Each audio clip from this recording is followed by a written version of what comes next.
Don't do it.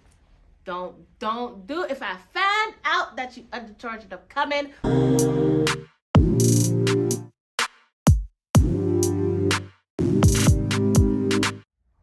Hey socialites, it's your favorite plus size designer, Alexis Lene, and today I have a new YouTube video, but before we tap into the topic, let's get into the outfit of the day. So my knee-high boots are from Torrid, very plus size friendly, and the rest of my look is from Target. Shout out to Kalana Barfield Brown with the Future Collective, and she never misses. Okay, let's go.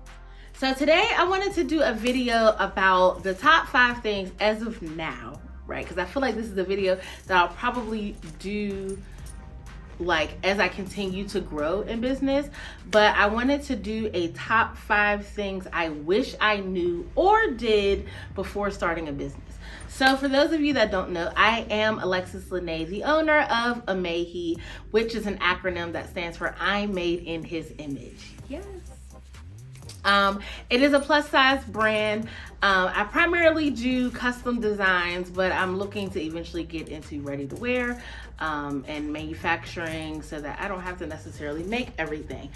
But I started business in 2015. So a little backstory, right? I had no intention on starting a business as a plus size designer. I wanted to get into blogging and doing fashion blogging and eventually styling. That's where I wanted to be. That's where I wanted to dwell. But when I was going shopping, I noticed that I was having some difficulty finding clothes that I liked. I feel like many plus size girlies that like clothing understand the struggle. Like there was so much anxiety shopping in person. This was before you could just like really be like how accessible online shopping is now. It was not always like that, okay? And so the struggle was real trying to find clothing, especially being young and trying to find clothing that represented my personality. It was not as wide ranged of style as it is today. I feel like I remember going shopping and everything had like flowers or like bears or like, it was just a terrible experience. It was a terrible experience shopping as a plus size girly. So I decided that I wanted to learn how to make clothes for me. Okay. Now let me say this, right? I will say that I want to learn how to do something all the time.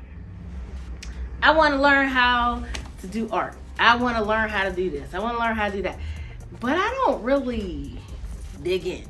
One time in high school, I did some stuff in fashion just because like they allowed us to change majors. I went to a performing arts creative high school. So I went to the art department, took some textile classes, learned how to use the sewing machine a little bit, made some stuff. It was terrible. It was not the best. Although one of the pieces my aunt actually bought off me, and it was pretty dope. It was this cute little gray dress, little sheath dress, and I learned screen printing, and I screen printed vintage credit cards on it. Diners Club, American Express, you name it, I screen printed it on this dress. It was really cute. I might try to recreate it. I know I don't have any pictures of that dress, but I might try to recreate a 2023 version of it, maybe. But yeah, so I learned how to sew for myself. And one day a friend of mine was like, hey, I'm having this African day at church. Can you make me something to wear? I was hesitant, but I did it, right? And it was a cute little wrap jacket. Probably gonna post a picture somewhere on this screen. Cute little wrap jacket. And it was so funny because the original fabric that we wanted to do it in, it was not available. This is how I know this was all a God thing.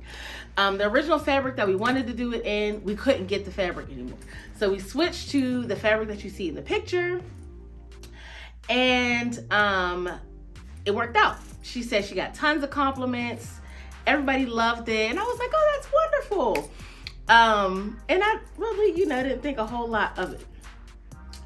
Fast forward, okay, she posted the picture, okay? The picture looks amazing. For 2015, 2016, like, it was perfection, okay? It looked like it should have been on somebody's something, if I do say so myself. And so posted the picture, and it got a lot of response. Like, people were like, yo, who made this little dress jacket? I want one. I was like, maybe we should tap into that. Then somebody said, Alexis, you should post this jacket in a particular group. It was a Black artist group. I posted in that group, and the response was insane, okay? From that one jacket, I think I made it had to be over 100 orders, 150 orders within a span of a couple weeks. When I tell you, I was overwhelmed. I loved the response, but I was not ready to get into business. That was not on my mind. But I was like, we got to take advantage of the opportunity because people want it. And there were some, curvy girlies like myself that wanted it as well. So I'm like, all right, cool. But then from there, it literally grew into an entire business, which is crazy. Okay, crazy. So with that said, I had nothing prepared. I set up a PayPal account. I set up an invoicing system and a spreadsheet. That was it. I didn't have anything. It was just me. I had nothing done, nothing ready. And so I was overwhelmed. I was stressed. I had no return policies. I had no procedures. I feel like I probably was telling everybody a different date span or timeline of how long it's going to take. It was just so many different things, right? And I just was not prepared. So of course, after that, I had to pause, take a minute and figure out what do I need to do? I need to register my business. I need to set up a bank account. There's all these different things, right?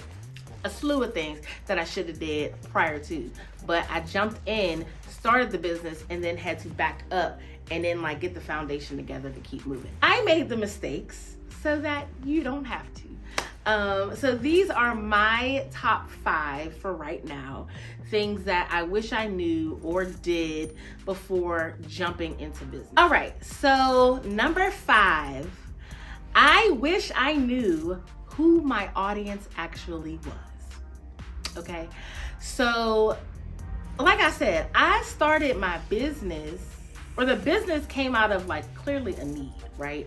I didn't necessarily know that I wanted to do, I'm not gonna say that. I knew I wanted to do plus size because I understood the struggle. I've always been a plus size girly. I feel like I came out the womb in a size 16 women.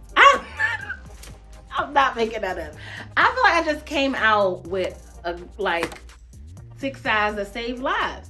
And so I've always understood the struggle of a plus size girly, especially in your 20s.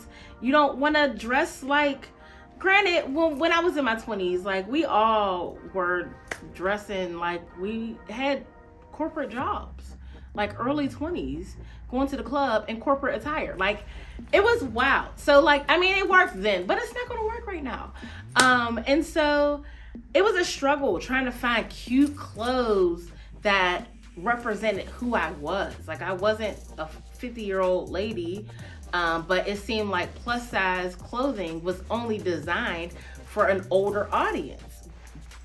It completely neglected the ones that are in that middle age, younger, so on and so on. And so I saw that need and wanted to create it for myself, but clearly there's a bigger need.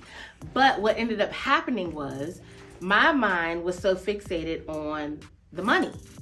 So I got to make for everybody. Everybody needs clothes, so everybody can wear it. I want to be all inclusive, and there's nothing wrong with being all inclusive. And it just wasn't I knew what my why was. And so to say that my why is because I understand the struggle of plus size women Why am I trying to make and please for everybody? I had to figure out why that was, and that was a little personal thing that I need to go to therapy for. People pleasing. That's another video in itself. Nevertheless, I wish I knew who my audience was. So I would say take the time, figure out who your target audience is. Maybe I'll do a video on that at some point. If you're not familiar with what a target audience is, you would want to do some research and figure that out. Figure out who your target audience is, your customer persona. Who is your ideal customer? In the perfect world, who is she or he? What do they look like? What size are they? How much money do they make? Where do they live? Do they have children? Do they not? What kind of books do they read? Do they read books? Are they faith-based? Do they, what type of music do they listen to? Are they in the Beehive? Are they, they only listen to Kirk Franklin? Do they only listen to Donnie McClurkin? Like, all of those things matter. It might sound crazy, like, why on earth would I need to know what type of music he or she listens to? Because you need to understand their mindset. You have to understand their mindset, because when you're doing your marketing, when you're doing your content on social media, it has to speak directly to your audience. I can't tell you how many times I've been scrolling on social media and I see an ad and it's like they created that ad just for me. Whether it's just the outfit the person has on or the bag, something about the way the image is shot, the bag catches my eye because of what's happening in the background, because I like that type of thing. You have to, all of that matters. All of it matters. You have to spend some time figuring out who your audience is. You cannot just say, I want to sell to plus size, because that's where I went wrong. I want to sell to plus size. Who in plus size? What you mean who? All of them. The curvy girls. Which ones? Because it ain't just you know what I mean? Like, there's a wide range. There's your city girl energy, curvy girls.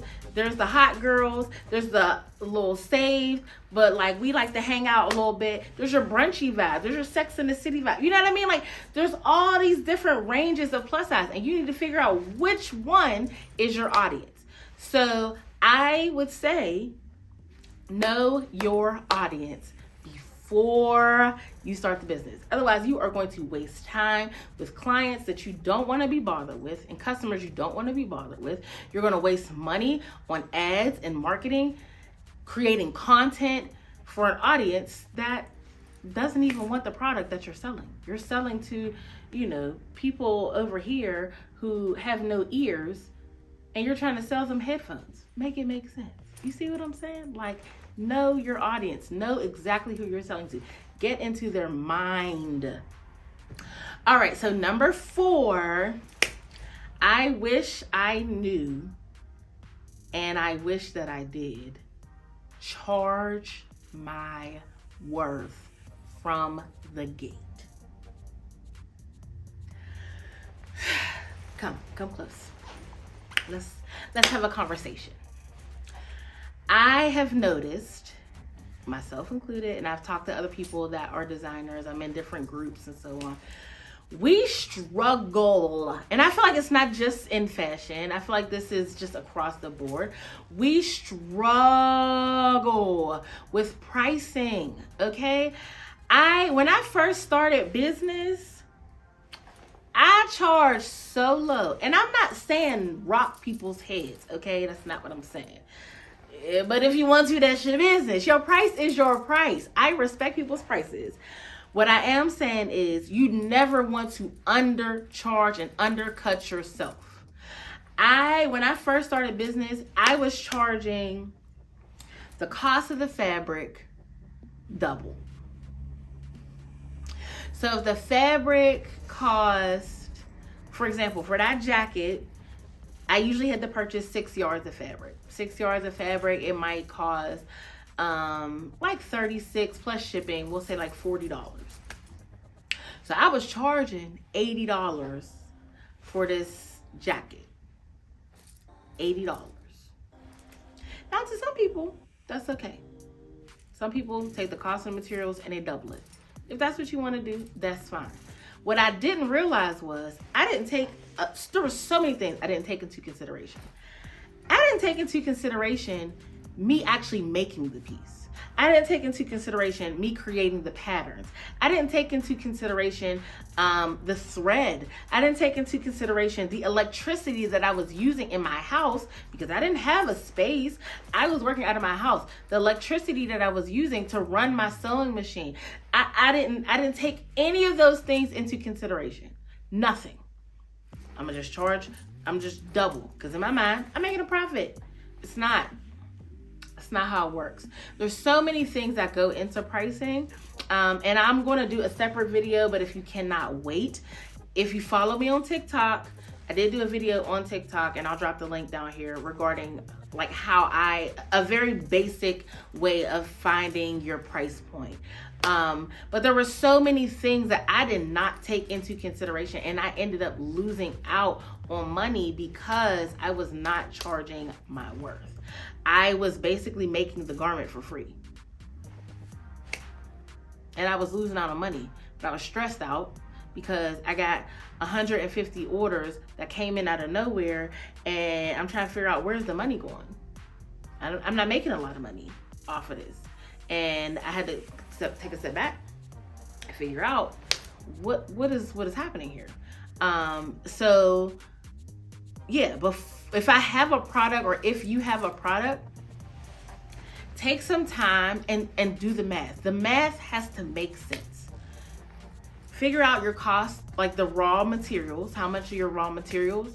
Figure out like how much time it takes you to make it. You have to pay yourself. Figure out what your hourly rate is. I figured out mine. Now at the time, I was a beginner, I was new, so I wasn't in a space to charge what I would charge now, but I should have been charging more. $80 was wow, bro. I feel like it wasn't even $80. I feel like it was like 72. I think it was 72. I will never do that again. Never, never, never. And especially when I tapped into tapped into prom. Let me tell y'all something. If you are a new beginning seamstress or designer, because I respect the titles, honey. I respect them. And you are getting into prom or you're getting into formal wear or you're getting into making clothing for other people, I want to be very clear. Do not, I don't care if you're new or not, okay? Don't undercut yourself. I wish I could slap this phone one time. Don't undercut yourself. Charge what you are worth. Don't be scared to charge. And that goes back to knowing your audience. Because if your audience makes that kind of money, they're not going to blink at you charging X amount for a dress. They're not going to think twice about it. That's how I know who my audience is. When I give them a price, if they like, okay. First of all, if they do, okay, at my high number, that means I didn't charge enough. I've learned that. If my customer don't go, that means I didn't charge enough. So it's going to be uncomfortable, right? Charging a lot of money for a product is that you feel like, this might be so much. It's going to be uncomfortable. It's going to be uncomfortable for a couple times. But you have to do it. Especially if you're thinking long term. You have to do it. So do not undercharge anymore. Don't undersell yourself. Because what happens is when you undersell yourself, people undervalue you. And they treat you accordingly. So if you charging low, they going to treat you low. If you charging high and you charging your value, they going to treat you with it. Then they're going to treat you as such. Don't you undercharge no more. Don't do it. Don't do it. If I find out that you undercharged, I'm coming for you. Okay? Let's keep moving. Number 3, I wish I had my business affairs in order before I started. I think that would have alleviated a lot of stress that I was feeling. And when I say business affairs, I mean the customer experience from beginning to end and the staff experience from beginning to end. Even if it's just you. It's primarily just me. I have an assistant that helps with like phone calls and text messages and things like that. But when it comes to making this product, marketing this product, making content, that's all me. But you know what I do? I speak like I got a whole team because I'm speaking it into existence. Now, we can talk about faith on another day. So in my mind, I'm going to have a team of plenty. Okay, I'm gonna have a marketing department, I'm gonna have admins, I'm gonna have design assistants, I'm gonna have seamstress, I'm gonna have it all, and I speak accordingly. So I need to make sure that the staff experience is seamless and make sure from beginning to end, know what's happening, and the same with the customer experience. So whether that's what website hosting am I using? What does the customer experience when they're on the website? Like all of those things matter. I didn't have any of that. It was just a post on social media and people inboxing me. And then I got to keep up with the inboxes. I got to ask them, it was a lot of back and forth. It was just way too much. And I wish that before I got started, I took the time to like create a landing page or a link that they could just send an email. You know what I mean? Like figuring out a way to make this as easy for myself as for the customer. So I would say spend some time thinking about what your process looks like. Are there contracts? Now, it depends on what your product is, but if you in fashion and you're doing custom clothing or anything like that, you have got to have a contract. Woo! I can't stress that enough. You have got to have a contract. Every T needs to be crossed, every I needs to be dotted, because that covers you, your business, and the client. You have to have a contract. You have to have it. You have to have it. There's too much going on in 2023. People scamming, people saying they didn't get product that they actually did. All types of stuff is happening. Contracts keep you covered. So think about what your business looks like. What are you registered? Do you have a bank account? If you don't have a bank account, figure out what you need to get in order to get a bank account. Do you have an EIN number? It's free. Does your state require you to register as an LLC or an S Corp or sole proprietor? Figure out what tier of business you need to be in. Do you need to be a sole proprietor? Do you need to be an LLC? People walk around like, get you an LLC, get you a... No, figure out if that's for you. Because your business might not require you to have an LLC. Do you know the ins and outs of like the tax portion of it, the pros and cons of it? Don't just do something just because social media tells you to. Figure out what works for you. What is your long-term goal? Figure that out. Take some time and think about it. Write out a plan. In 5 years, I want to do X, Y, and Z. In 10 years, if in 10 years you're trying to be on like Vera Wang Corp status, you need to figure out what that process looks like. Do I need to start as a corporation? Can I start as an S Corp? What do I need to do? What are the requirements? Take time and figure it out. Do the research. Do the research. I can help as much as I can. I can't do the work for you. So you have to do the research. Okay? Don't just do something because everybody else does it. Figure out what works best for you and take the time to apply it. So, get your business affairs in order. Get your contracts together. Get your customer experiences together. I personally have a website. I honestly feel like everybody should have a website. This is my personal opinion.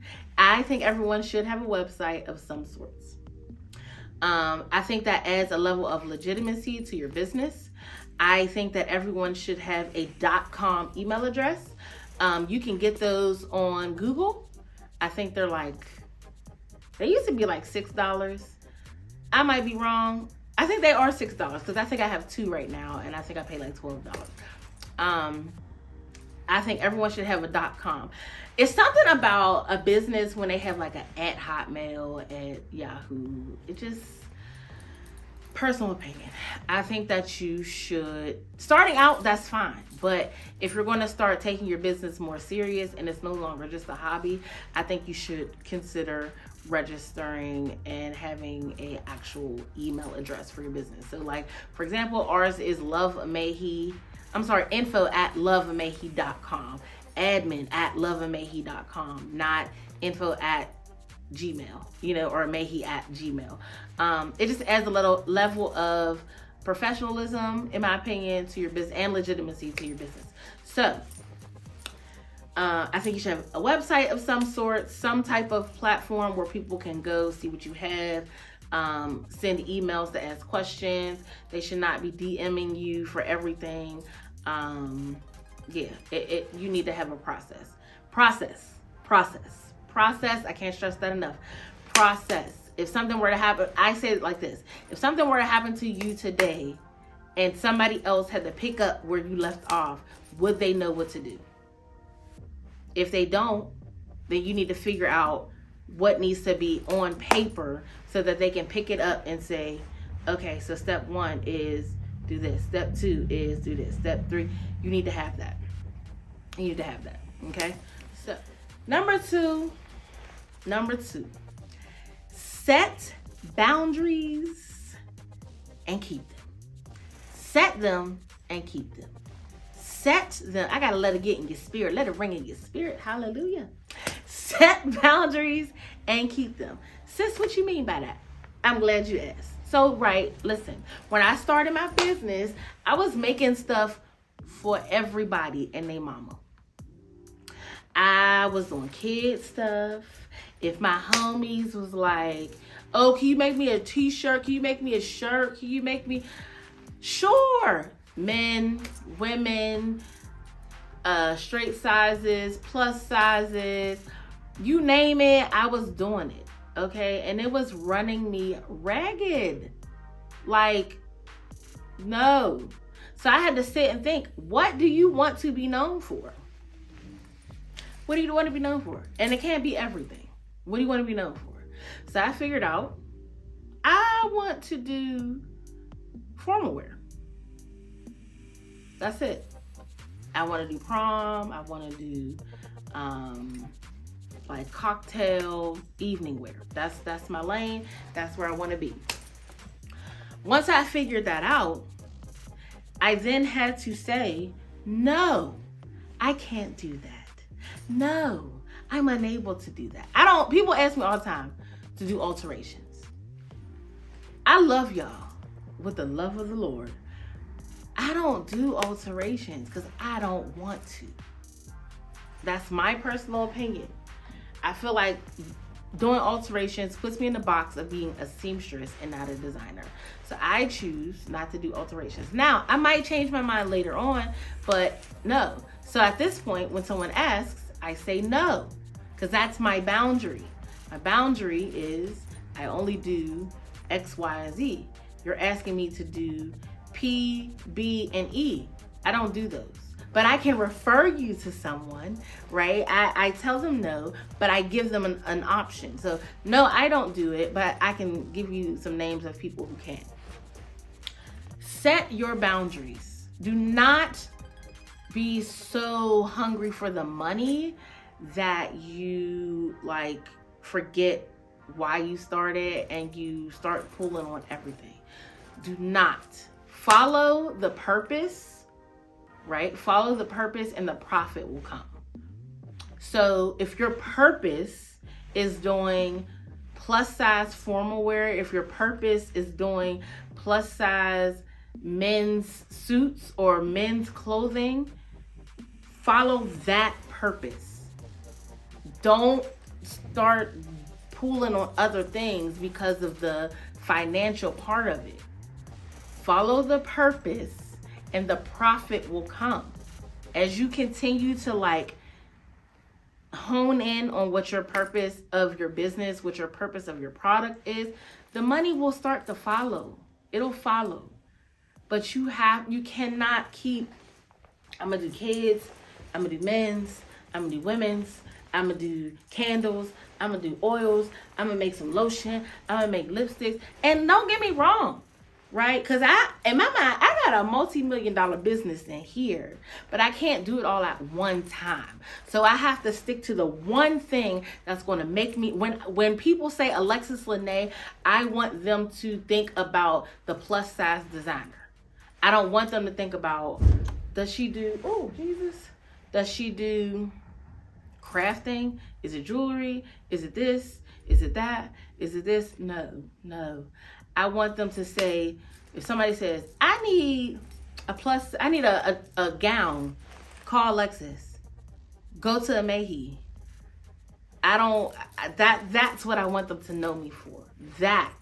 Now, eventually, we'll add in some other stuff. Because I do. I love lipstick. I love lipstick. Okay, I love mixing colors to create custom colors for me. And so that might eventually become a thing, right? It might eventually become a sub-brand of the brand, but I can't do all of that right now. So I had to set a boundary, like, oh, that's cool, but we'll do that later. So don't stress about it. The money will come. Don't be chasing the dollar. Don't chase the dollar, chase Jesus. Which brings me to my last point. Number one, the one thing I wish I knew / did when I started my business was keep God at the center and keep him in my business, okay? Keep him in the business. Keep him there. Gotta keep him there. So when I started business, of course, like, this was clearly a God thing. No doubt about it. Because I didn't have any intention on, like, shifting Amehi from blogging and styling to creating the actual product. That was not in my thought, but it clearly was in God's. But I became so overwhelmed because of everything that was happening. I never stopped to say, God, what am I supposed to do? You gave this to me. Clearly, I can see where this could go. How do I handle it? I didn't do that. I'm being very honest and very transparent. And I love God with my heart, my mind, my soul. I love him and I follow him. However, at this point in my life, when this started, he was in everything but, now I won't say he wasn't in it. I won't say that. He just wasn't in it, right? He was here. I know he blessed it because you brought these people, but he wasn't in it. And I think that it is very important that you allow God to be in the business. The Bible says, seek ye first the kingdom of God and all these things will be added, right? That means in your business, seek him first. I feel like when we see that scripture, seek ye first, like, we think about like other stuff, but that pertains to the business too. So like when you have to make business decisions, when you're trying to figure out who your audience is, when you're trying to figure out what product to sell first, when you're trying to figure out like what type of process and procedure you should have, when you're trying to figure out who to hire, when you're trying to figure out what price point you should put your products at, when you're trying to figure out what type of business structure you should have, seek God first. I guarantee you, I have no doubt in my mind, if I would have went to God first and said, Lord, thank you for these clients. Thank you for the business that you're birthing in me. Direct me on what to do. Instead of allowing God to lead, I felt like I had to do it all. So because I was doing stuff that I really didn't need to be doing because God would have just told me what to do, but because I was just too busy trying to figure it all out, I got tired, I got frustrated, and it started to feel like a job. And that's the one thing I don't want, is for what I do and what I love to feel like a job, because then I won't want to do it anymore. So I had to take a step back, and it scared me because I was like, if I stop, people are not going to want to, they going to go on and move on to somebody else. But then I had to realize if this is a God thing, nothing will stop it. Okay? So if you have a product and this is a God thing, right? You need to make sure this is a God thing and not a thing that God gave you for you. Now, maybe that's like a bonus of things that people should know. Figure out if the thing that you have, if it's for you or if this is for them. Because if it's for you, you don't need to go into business with it because that's for you. If you make candles, because it's just therapeutic for you and you just love like how you feel when you're making them and you're pouring the wax. Something about that is very relaxing. You know, maybe that's where you find your peace. Maybe that's the time that you and God meet is when you're making candles. What if that was just designed for you and him? You gotta figure that out. So have a conversation with God. Seek him first and seek him in every aspect. I don't care how big or small it is. I don't care if it's as small as, God, which thread do I use? Which pen do I use?